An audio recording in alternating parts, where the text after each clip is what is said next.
So we get guidance from the written word. Dapat dala-dala mo ang Biblia mo, sa ulado mo, nasa computer mo, at para nananariwa sa iyong alaala ang mga principles, teachings, commands, promises, and the stories in the Bible, models of whom we should follow, models that we should not follow. At pagbuo ang ating pagkakaunawa dito, malaki na ang pagkakataon na tama ang magiging desisyon natin. Alam natin kung sinong hindi dapat tularan, sinong dapat tularan. Alam natin kung ano ang mga pamantayan na ibinigay sa atin. Napakahalaga nung nakasulat. At dahil nakasulat, hindi na napapalitan, kaya hindi pa bago-bago. Pwedeng asahan. Bukod dyan, you get guidance from the spiritual scriptures. Bansag ko lang yon na spiritual scripture. Ibig sabihin, yung salita ng Diyos, utos ng Diyos na hindi nakasulat, like revelation by the Spirit. Guidance, ideas in the realm of thought. Pwede ka magbukas ng pahina ng Biblia para humanap ng guidance, at pwede din ipikit mo ang iyong mata, patahimikin mo ang iyong puso, magbulay-bulay ka, at marinig mo yung munting tinig ng Diyos na kumakausap sa iyong espiritu. Acts 8:29, the Spirit told Philip, go to the chariot and stay near it. In other words, hindi naman si Philip ang nag-isip na pupunta siya doon sa taong ito na nakasakay sa isang karwahe para niya turuan ang salita ng Diyos. Ang Espiritu ng Diyos ang nag-udyok sa kanya. Kung paano niya ito nadinig? Sound waves ba to? Thought waves ba? Hindi sinabi sa atin. Pero, nakuha niya yung mensahe at sinunod niya. So, these so-called spiritual scriptures are not written, but they could be given in conscious thought. Paggising ka, mulat o nag-iisip, they come in inspiration, realization, enlightenment, kaliwanagan. Ibang iniisip-isip mo, binubulay-bulay, tapos biglang nalaman mo. Biglang nagagap mo, nakuha mo yung ideya, kaiisip mo. Conscious. Acts 13:4, the two of them, sent on their way by the Holy Spirit, went down to Seleucia and sailed from there to Cyprus. So maaaring gusto mong pumunta doon pero nakasara ang pinto. Gusto mong gawin yon pero hindi pwede. Napag-isip-isip mo, ayaw ipagawa sa akin ng Diyos. So sa pag-iisip, sa pagbubulay-bulay, sa pananalangin, nahahayag sa iyo ang kalooban na hindi naman nakasulat sa Biblia. Kasi alam nga namang lahat ng gagawin mo, hanapan mo ng nakasulat. Ano kayang iluluto kong putahe ngayon? Anong kulay ang isusuot kong damit bukas? Sinong pakakasalan ko? Bibili ba ako ng bahay o hindi? Anong negosyo ang maganda? Wala ka naman makikitang exact verse na para sa'yo. Pwedeng may mga verses sa written scripture na general na pwede mong paghanguan ng specific application sa buhay mo. Pero you are already taking the license to apply it to your life. Ngayon, meron namang mga revelation na dumarating sa iyo sa pamamagitan ng paghahayag ng Espiritu. Habang gising ka at pwede rin kung tulog, because a spiritual guidance could be given in a dream. Merong napapanaginipan nila ang sagot sa kanilang tanong. Pero siyempre, maiingat tayo dahil hindi mo naman alam kung aling panaginip ang dahil lang kulang ka sa paligo. Alin ang dahil mang marami kang inaalala tuloy hanggang sa pagtulog mo, sumisiksik sa utak mo at sa panaginip, at alin ang galing sa tinig ng Diyos. Pero, yes, napakaraming instances na ginamit ng Diyos ang panaginip sa pagbibigay ng guidance sa mga tao. Acts 11:12, the Spirit told me, Peter speaking, to have no hesitation about going with them. At sa panaginip niya nakuha yung sagot. Kasama siyempre sa spiritual scriptures ang discernment, pakiramdam. Yung wala kang basihan na conscious, na intellectual reason, pero nararamdaman mo. So may pakiramdam, kaya dapat ang tao marunong makiramdam. How else do you make decisions? Get guidance from what we call the practical scriptures. Meaning, practice, action. What happens? Yung mga nagaganap. Tuwing aalis ka, lagi na lang umuulan, parang ayaw kang paalisin, makakaramdam ka. Tuwing meron kang gustong gawin, parang may humahadlang sa'yo, kailangan lamang maisip mo, sino bang humahadlang sa akin? Ang Diyos ba o si Satanas? Tuwing gusto mo magturo ng Bible, laging sumasakit ang ulo mo, pero sa ibang araw, hindi sumasakit ang ulo mo. So, baka si Satanas yan kasi ayaw kanya maging teacher. O baka may life habit ka na tuwing oras ng pagba-Bible study, doon ka talaga sumasakit ang ulo dahil may iniinom ka palang gamot o meron ka palang kulang sa tulog the day before. You've got to look at all those. Yung practical reasons, spiritual reasons, and scriptural reasons, titimplahin mo ngayon para makagawa ka ng desisyon. But when we say practical scriptures, we mean supernatural direction or intervention. Yung malinaw na yung nagaganap sa paligid mo in practice, in action, ayun ang kalooban ng Diyos para sa iyo. 1 Kings 17:2-4. Then the word of the Lord came to Elijah. Leave here, turn eastward, and hide in the Kerith ravine, east of the Jordan. You will drink from the brook, and I have directed the ravens to supply you with food there. So, paano naman nadinig ni Elijah yung boses? Hindi sinabi sa atin kung voice waves o thought waves. Pero ang mahalaga, mayroong supernatural intervention. Tagtuyot, pero doon may bukal na may lumalabas sa tubig. So, malalaman nyo, dito nga ako gustong patirahin ng Diyos ngayon kasi may tubig. Tapos, wala namang pagkain doon, nasa gitna ng kawalan. Pero may mga uwak, mga ibong mandaragit, magnanakaw ng mga pagkain ng may pagkain, hindi ang dagit-dagit nila. Pero itong mga ito ang nagsusupply kay Elijah ng pagkain. Dumadating sila, may dala-dalang pagkain. Can you imagine itong ibon, hindi niya kinakain yung pagkain. Nandun na sa kanyang tuka. At iiwan pa niya para sa propeta. So alam mo, this is a supernatural intervention. Dahil hindi naman natural na nangyayari ang ganitong mga bagay. So clear, ito ang gusto ng Diyos. Plus, i-refer mo pa sa written scripture na ang ginagawa naman ni Elijah tama, ayon sa nakasulat na kalooban ng Diyos. Therefore, you can assume that what is happening is really God's will. Then where else do we get guidance? We get guidance from the common scriptures. Yung mga karaniwan, hindi himala, hindi revelation, hindi panaginip, hindi nakasulat sa Bible, what we call natural scripture. Like knowledge. May knowledge ka naman Sabihin, Pastor, ano po bang gagawin ko? A, B, o C? Isipin mo, mag-isip ka sa palagi mo, anong pinakamabuting gawin? Nung inisip-isip ko po, B. Di yun ang gawin mo, kaya ka nga may isip. Lalong-lalo kung hindi mo mahanapan ng scripture na ilalapat, na written scripture. Hindi ka pinapapanaginip, walang spiritual scripture. Wala ring practical scripture kasi hindi naman nanghihimasok ang Diyos sa mga nangyayari sa buhay mo araw-araw para malaman mo talaga kung sa Kanya gustong pumunta. So anong gagamitin mo? Mag-iisip ka. Use knowledge, common sense, and also your conscience. How does it feel sa espiritu mo at sa puso? Dahil lahat ng yan ay galing din sa Diyos. Yung knowledge, common sense, conscience, galing sa Diyos. Pero, pwede rin niyang mabaluktot, madaya ng ating kaaway na spiritual. Kaya hindi lang basta konsyensya ang pinapakinggan, ito ba'y konsyensyang nakababad sa salita ng Diyos? Konsyensyang masunurin sa kalooban ng Diyos? Therefore, ito'y konsyensyang magiging sensitibo sa mali at sa tama. Kasi hindi siya gasgas. Hindi siya puro kalyo na wala nang maramdaman. Kasi may mga konsyensyang wala nang maramdaman. Hindi ibig sabihin walang dapat maramdaman, kundi nawala na ng pakiramdam. Dahil hindi pinapakinggan yung konsyensya. Pero yes, kasama pa rin yan sa pagtimpla natin ng desisyon. How does it feel? What do you think of it? What does the Bible say? Ano ang nakikita mong mga nangyayari sa paligid? Pinagsasama-sama. Pero meron talagang salita ang Diyos na hindi nakasulat sa papel, sa computer, hindi nakauka sa bato, nasa puso ng tao. Kaya kasama ang puso sa pagtitimbang ng mga bagay-bagay. Romans 2:15, this proves that a conscience is like a law written in the human heart, and it will show whether we are forgiven or condemned.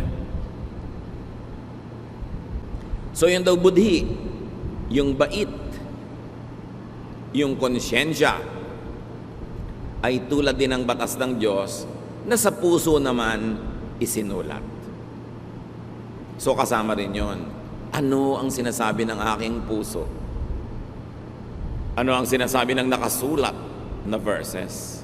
Ano ang sinasabi ng mga pangyayari sa paligid? Ano ang sinasabi ng aking mga panaginip? Ano ang sinasabi ng karunungan ng mga taong nakapaligid sa akin, lalo na mga makadiyos na tagapayo? Pinaglalakip-lakip natin yan bago tayo gumawa ng mahalagang desisyon. Get guidance from common sense, from knowledge, from experience. Dahil yan ay pagpapala din sa atin ng Diyos. Halimbawa, ang mga Hudyo, ang mga unang naging Kristiyano, hindi naging malinaw sa kanila agad-agad kung ang mga kaugalian nila at katuruan ng pagkahudyo ay itutuloy pa nila ngayong sila'y Kristiyano na. Pero may mga ibang uri pa ng tao na naging Kristiyano, mga Hentil, Gentiles, non-Jews. In other words, yung cultural baggage ng mga Jew, hindi cultural baggage ng mga Gentile. Halimbawa, Jewish men, Jewish boys always had to be circumcised. Gentile boys were not required. Jewish people were required to eat this and not to eat these types of food. The Gentile people were required by other dietary traditions. May ibang kaugalian at may ibang mga kinasanayan ng mga Jews at Gentiles. Ito ngayon, paano nung naging Christian na ang mga Gentile? Automatically, yung mga Jews na naging Christian, itinutuloy pa nila yung traditions nila kasi Jews sila. Pero yun bang Gentile na naging Christian, pasusunurin din nila sa mga batas na nakasulat sa scriptures ng mga Jew, lalo't Old Testament. Meron ng New, the Lord Jesus Christ. Pinagtalo-talunan yan ng mga theologians at napagkasundo nila ito. Acts 15:10. Now then, why do you try to test God? By putting on the necks of Gentiles a yoke that neither we nor our ancestors have been able to bear. So sabi nitong matalinong tao, bakit natin gagalitin ng Diyos? Susubukin ang Diyos.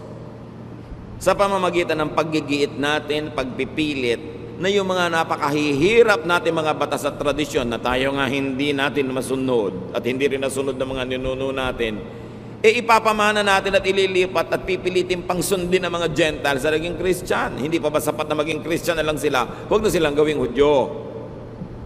At ang napagkasundoan, yes, huwag na nga. Maliban na lang sa tatlong mga bagay na ito at binanggit nila yon. Pero ang kahulugan ng napaka-importante, ginawa nilang user-friendly ang Christianity to the Gentiles. Yung mga hirap na pagsunod sa mga batas ng pagiging Hudyo, di na nila iginiit na sundin din ng mga Gentiles. In other words, sa pagtuturo nila sa mga Gentile Christians, may mga nakasulat sa written scripture sa Old Testament na nasa tradisyon nila na hindi na nila ipinilit pa na sundin din ng mga Gentiles. So what do we see the new church in Jerusalem doing? They discarded what was outdated, irrelevant, and undoable to the Gentile. So pwede ka na maging Christian na hindi ka nagpapacircumcise. Hinayaan na nila yung mga Gentiles sa kainin yung mga dati nilang kinakain, except sabi nila, huwag kayong kakain ng mga karning, yung dugo ng dumpa. Yun ang isa nilang mga iginiit. 3 lang, yung pinilit nila, yung isa, huwag na mamuhay sa immoralidad, etc. Pero, kung tutusin, by very strict Jewish standards, binebreak nila ang Old Testament, di ba? Dahil hindi na nila ipinapasunod sa mga Gentile believers, pero pinagana nila ang utak nila, ang practical teaching, common sense, tinignan nila yung convenience ng mga mananampalatayang Gentile at nagpasya silang, oo nga, tayo na lang mga Jewish Christians ang magpatuloy ng Jewish traditions while we are Christians. But the Gentiles need not become Jews just so that they could be saved. So, in a manner of speaking, the apostles were discarding a lot of written scripture in favor of the unwritten one. Common sense, knowledge, conscience, and kindness. to the new believer. Hindi sila nagpakamatay, pumatay, at nanggera para igiit yung written scripture na sa culture and lifestyle of the new believers, wala namang ugat, walang pinag-ugatan, hindi kakapit, at wala namang kahulugan. Yun na lang pinakakonte ang itinira nila para yung mga Kristiyanong Gentile, hindi na sila mabigatan tulad ng bigat na dinala ng Israel na sila na rin ang umaaming di naman nila na kayang dalhin. Saan pa tayo kukuha ng mga basihan ng pagde-decide? Among the common scriptures, nature.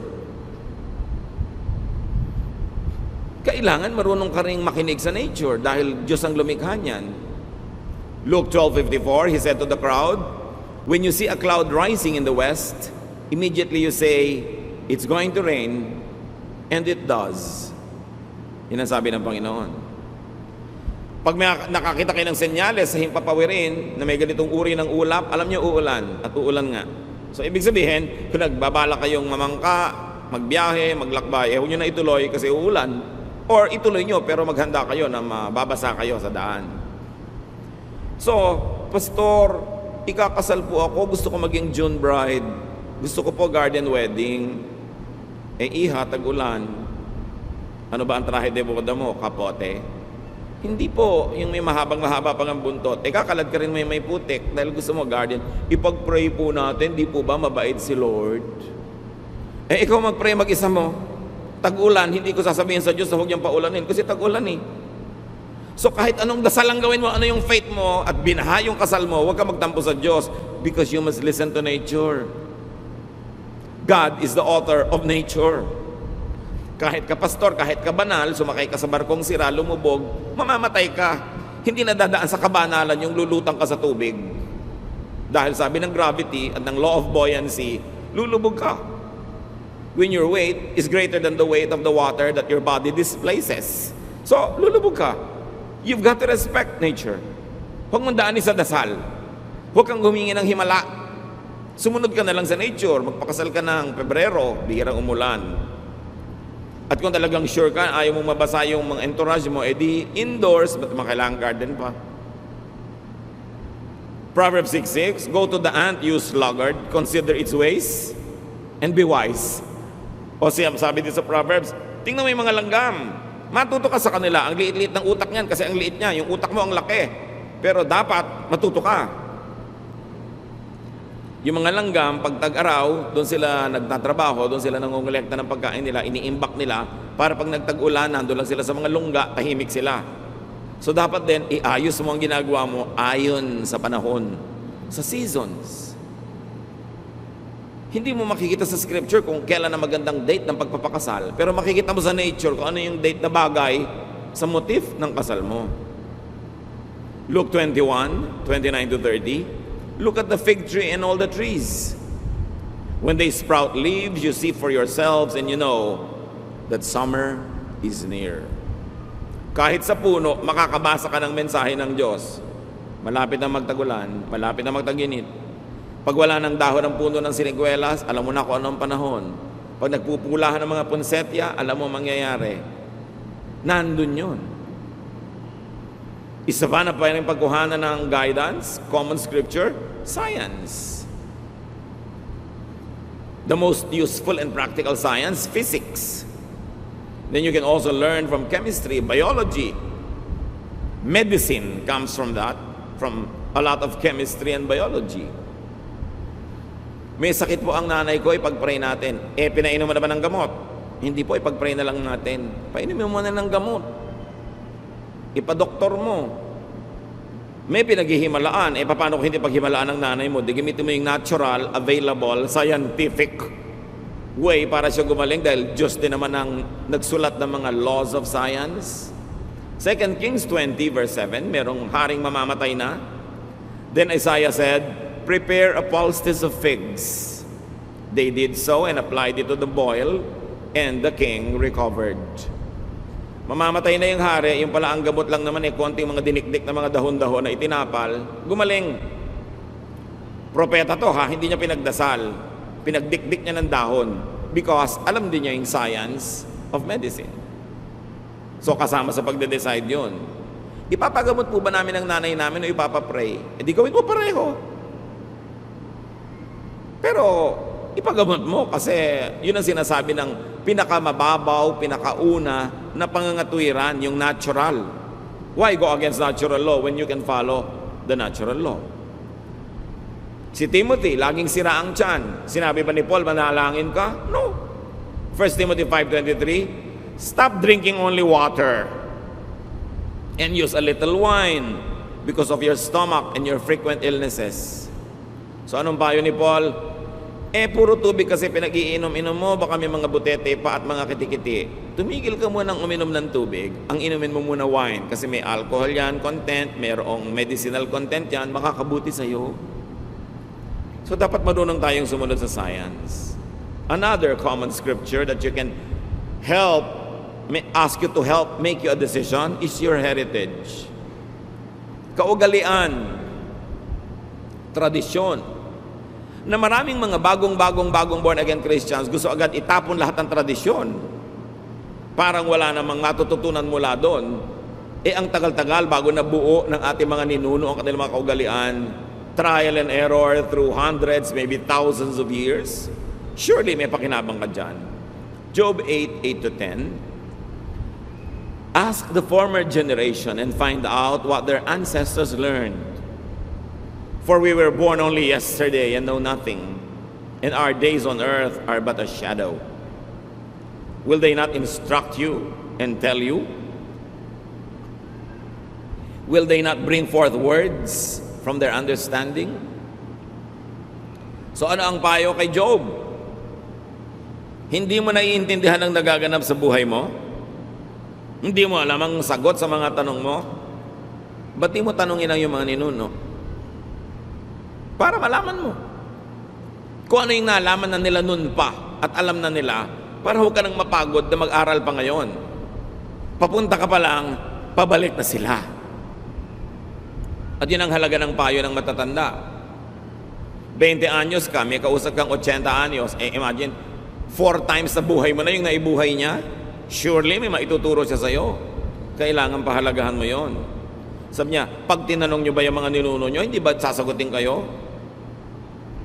Paano ka naman po tatanungin namatay na? Yun nga di, alalahanin mo ang kanilang mga kasabihan, ang kanilang mga kawikaan na binuo nila dahil observant sila sa laws of God, laws of nature, the laws of conscience, the laws of society. Nakabuo sila ng mga kasabihan.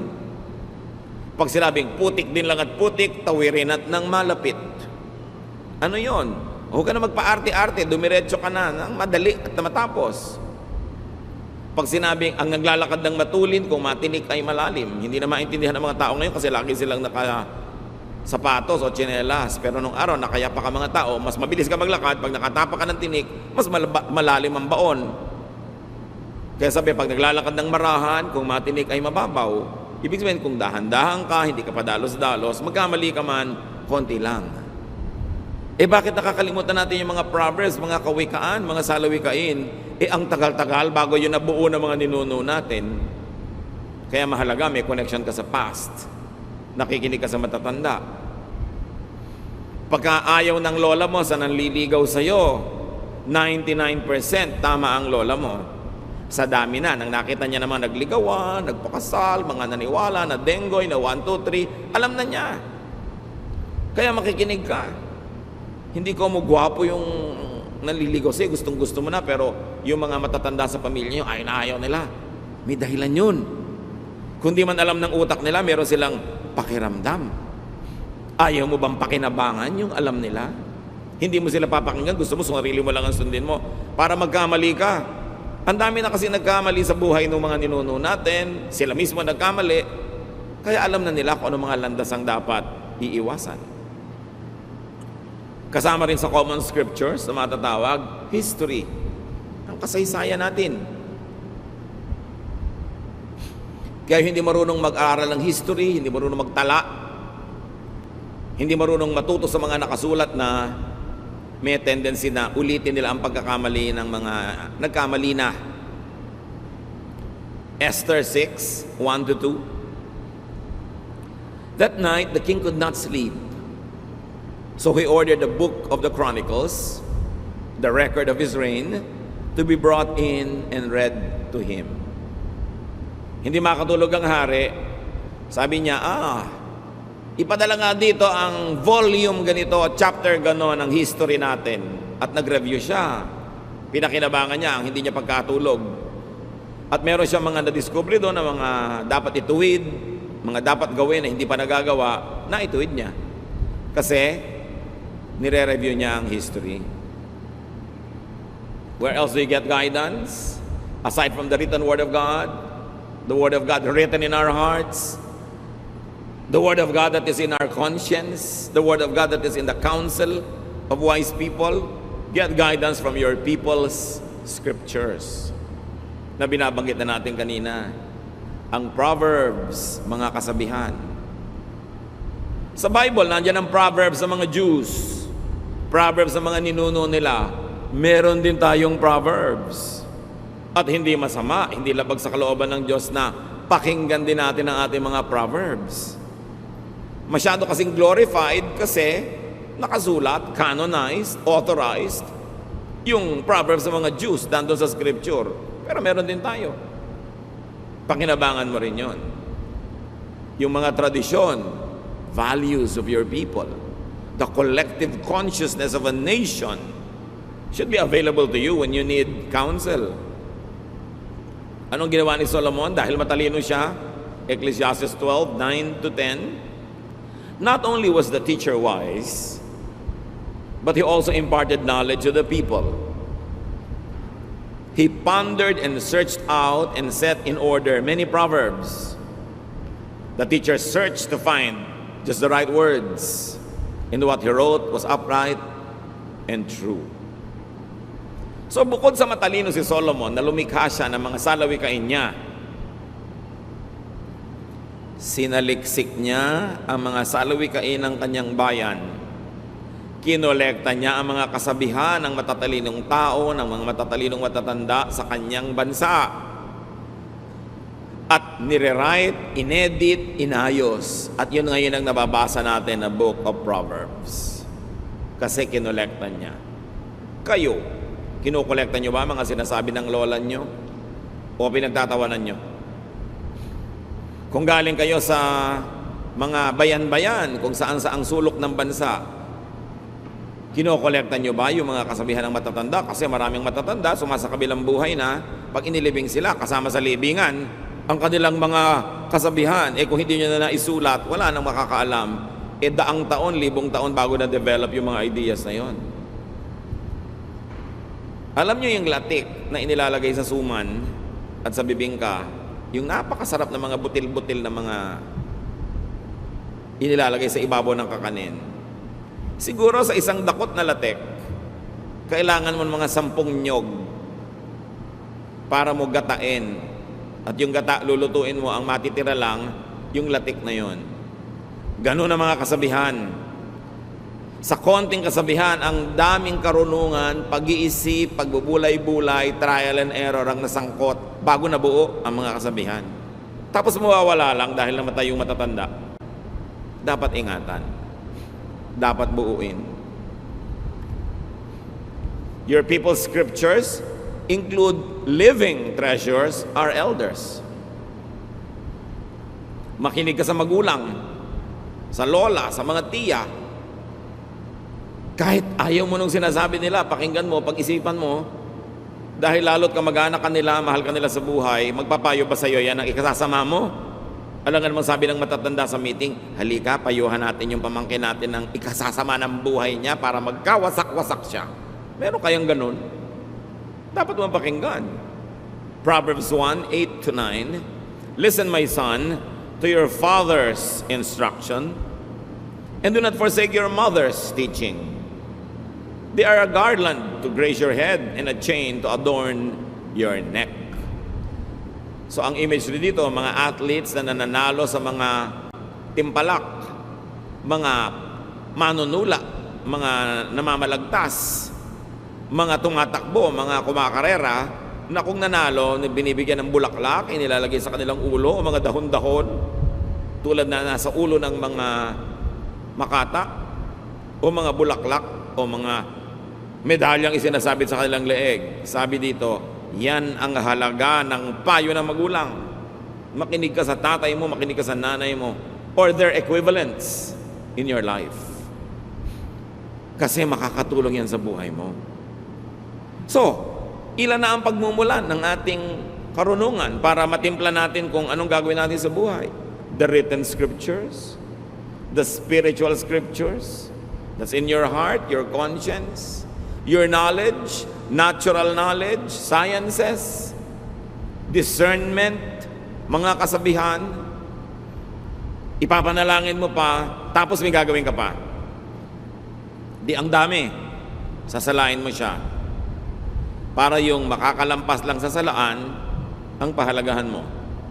Sa dinami-rami ng written words, sa dinami-rami ng spiritual guidance, mga nangyayari sa paligid, filter everything with Solomon's teachings on meaninglessness. Kung merong salaan ng Old Testament, kung saan mo dapat salain ang mga katuruan, at doon mo sukatin kung mabuti sa iyo, makakasama ba sa iyo, pumunta ka doon sa nagsulat na pinakamatalino sa lahat, si Solomon. So Solomon should be a standard. So sabi ng nanay ko, sabi ng konsyensya ko, sabi ng paligid, sabi ng scripture, sabi ng Old Testament, sabi ng ganitong epistle, sabi ng panahon, sabi ng weather, sabi ng science, ano ngayon ang sabi ni Solomon? Susukatin mo doon. Ecclesiastes 2:16, for the wise, like the fool, will not be long remembered. The days have already come when both have been forgotten. Like the fool, the wise too must die. So nakakamatayan din lahat ng tao, matalino't hindi. So sabi ni Solomon, anong mahalaga sa buhay? Ecclesiastes 3:12, I know that the best thing we can do is to always enjoy life. So ito sabi ng panaginip mo, ito sabi ng verse, ito sabi ng matatanda. Ngayon, ang ending is, sabi mo, nakaka-enjoy ba sa buhay itong gagawin kong desisyon? Kasi sabi ni Solomon na pinagkalooban ng Diyos ang pinakamataas na talino, dapat enjoy ka. Nagpakabayani ka, nagtanim ka, hindi ka nagtanim, nagpakatalino ka, hindi ka nagpakatalino, mamamatay di kayo lahat. Sabi ni Solomon, pare-pareho lang kayo mabubulok. Therefore, pahalagahan mo ang buhay.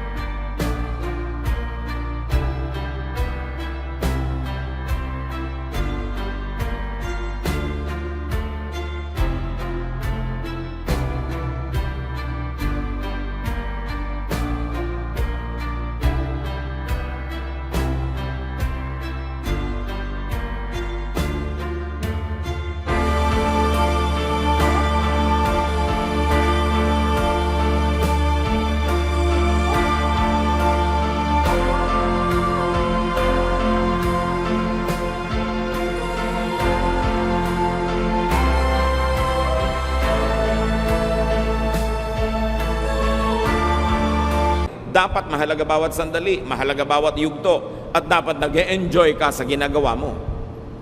Okay, tutulong ka kay ABC. Sino naman ang pinaka-enjoy ka? Si B. Edi yun ang tulungan mo kasi hindi man pwedeng tulungan lahat sabay-sabay. So kasali ka rin. Dapat meron ka enjoyment. So itatanong mo sa buhay mo, enjoyable ba? Okay, balik tayo kay June Bride. December pa lang, pinaplano niya yung June wedding. Pero tag-ulan, tag-bagyo, itatanong mo na sa sarili mo, mag-i-enjoy ba ako mula Enero hanggang Mayo na isip kung baka bumagyo sa wedding day ko? Anong obvious answer? Hindi ka mag-i-enjoy kasi mag-aalala ka. Therefore, wag na lang June. Nakakuha ka ng payo, sinala mo kay Solomon. Okay, ang gwapo-gwapo nito nanliligaw sa akin pero ubod ng tamad. Pero pag niyayakap niya ako, nakakalimutan ko na ang lahat. Pero ang point, mag-e-enjoy ka ba nakasama mo buong buhay ang batugan na yan? Gaano katagal mo at kadalas mo gustong mayakap ka maghapon? Kung maalinsangan, maiinis ka rin yan. Mag-e-enjoy ka ba? So naisip mo yun. May mga magtatanong, saang church po kaya ako mag-a-attend? Doon sa very conservative, sa hindi conservative, sa gitna. Saan ka mag-enjoy? Ano bang pagkatao mo? Gusto mo ba yung masayang tugtog o yung mabagal na tugtog? Gusto mo ba yung kada kibot ng buhay mo, kinokontrol ka ng leader o binibigyan ka ng laya? Alin ba? Saan ka? Saan ka mag-enjoy? Kasi pare-pareho naman Bible yung pinagbabasihan ng turo. Pare-pareho rin kaligtasan dahil sa dugo ni Jesus. Saan ka enjoy? Dapat kasama yun sa decision. At hindi lang yon, dalawa ang filter. So enjoy ka na. Kala mo pwede ka namang gumawa ng ganong desisyon. May isa pang salaan.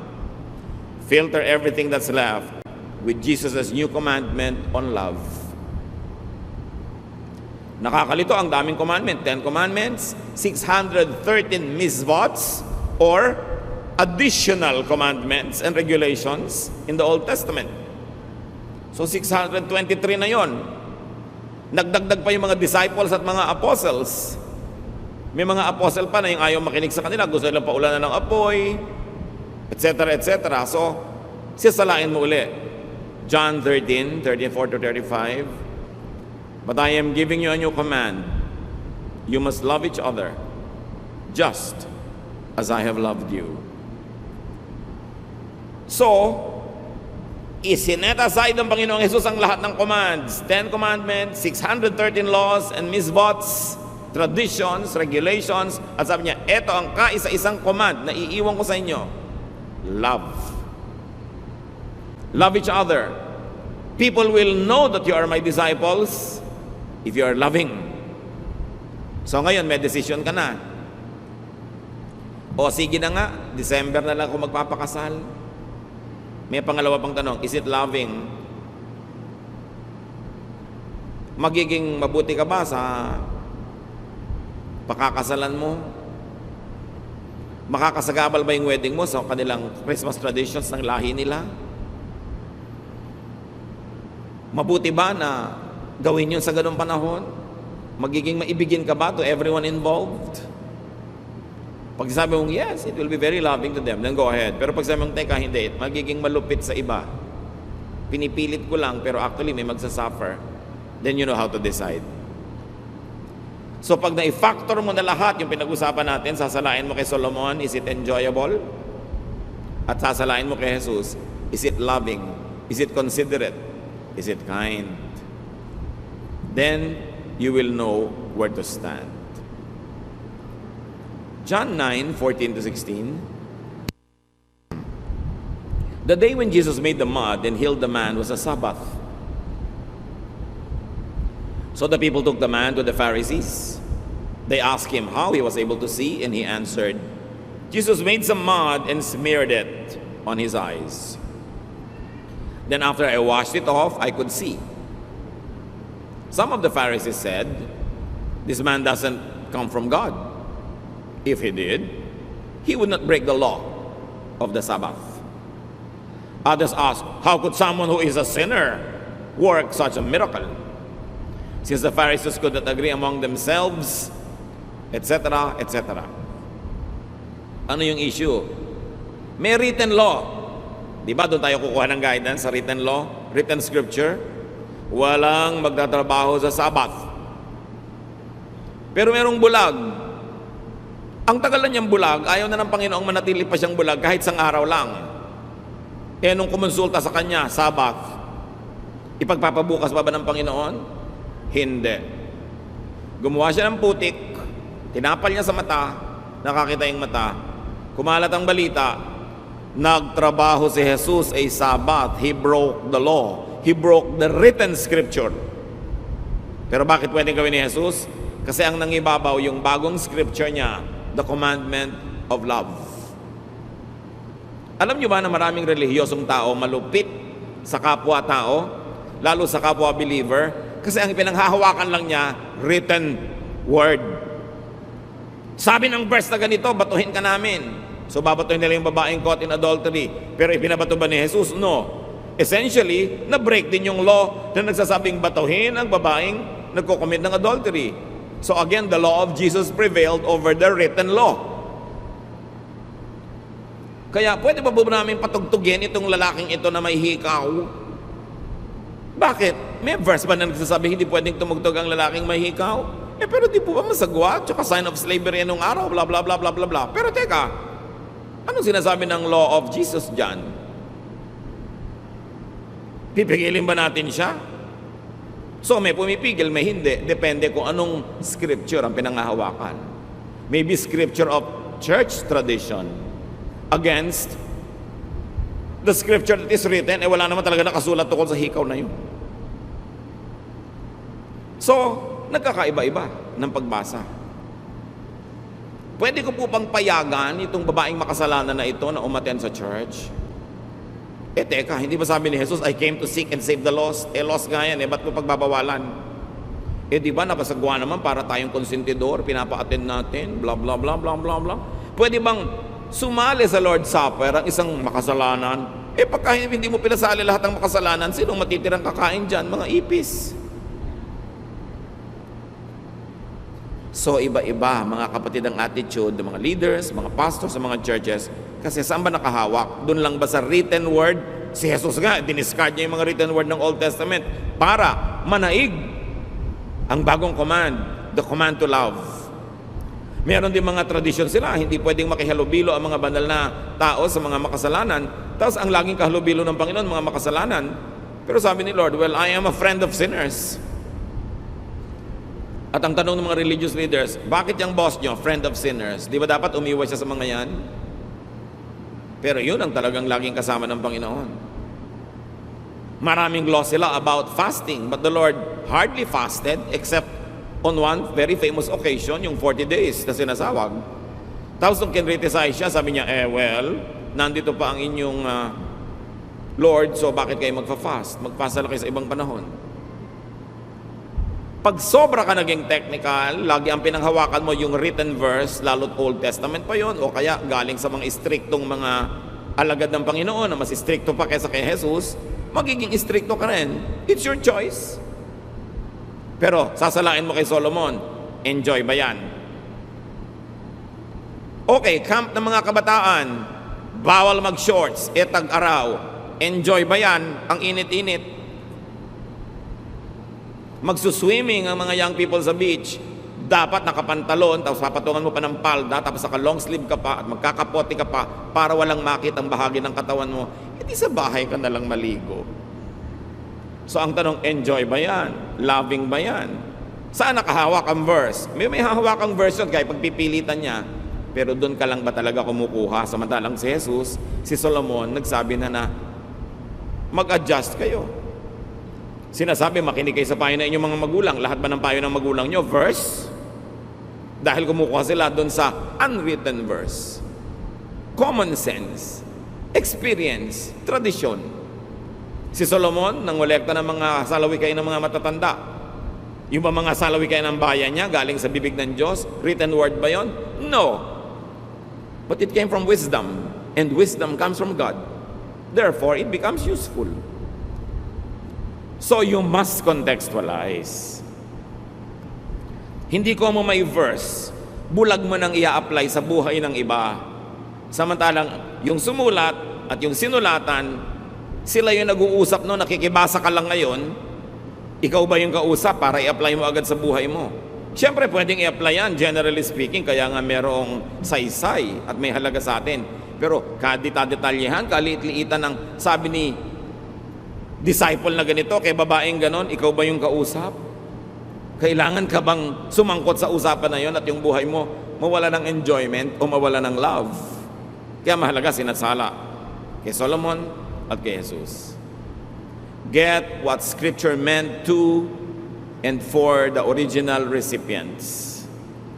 Maraming utos sa Biblia, may kausap. Sabi ng Diyos kay Noah, gumawa ka ng sasakyang dagat.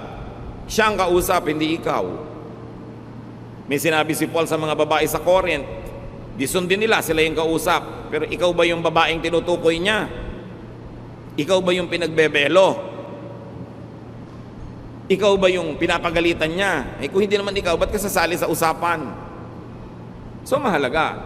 Pwede mo rin naman kunin yung ano ba yung universal general teaching ng usapan nila na pwede ko i-apply sa buhay ko. But for you to apply every detail of what person A told person B in the Bible, you will end up being oppressed. Tulad din ng mga Hudyo na Kristiyano. Sabi nila, o sige, huwag na nating pasunurin sa mga batas ng Hudyo yung mga Gentile na naging Christian. Sila mismo, yung sarili nilang batas, itinabi nila para tanggapin nila yung new reality that now the faith is no longer exclusive to Jews, but it also included Gentiles. So how do you solve that? You don't have to turn them into Jews. Laws had to be rewritten. Ganon din sa buhay natin bilang mga mananampalataya. Hindi laging dapat mong ikulong ang sarili mo doon lang sa sabi ng verse. Kasi maraming mga pagkakataon ngayon na hindi naman na-anticipate at hindi kasali sa naging usapan ng mga nasa verses. Kaya tayo may common sense, may loving sense, at merong sense of enjoyment of life. Put all of this together, pray about it, and you will be in a better position to make decisions. Ama namin sa langit, salamat dahil involved kayo sa buhay namin. Ayaw nyo kami magkamali, although hindi nyo naman laging diretsahang kinakausap. So turuan nyo kami na magbase ng karunungan at mga desisyon sa iba't ibang mga pinagkukunan ng karunungan, pangunahin na yung nakasulat na scripture. But teach us also to consider and listen to the unwritten word, that which is written in our hearts, that which you give through dreams, yung nararamdaman namin at nadidiscern, yung sinasabi ng marurunong, yung idinidikta ng pagkakataon at pangangailangan, lahat ito i-consider namin, Panginoon, para kami maging marunong, mabuti, mabait sa aming kapwa. Sa ilang saglit pa ng katahimikan, pagbulay-bulayan natin ito, mga kapatid. Mahalaga to make godly decisions. Sometimes, a scripture-based decision is not always the most godly one, especially kung pinagbabasihan mo ay irrelevant na sa buhay ng iba. Nakita natin ginawa yan ng mga disipulo ng Panginoon, nakita natin ginawa yan ng mga bagong mananampalataya at ginawa ng Panginoon mismo. Is it oppressive? Does it set free? Is it kind? Think about those things. Lord, in silence,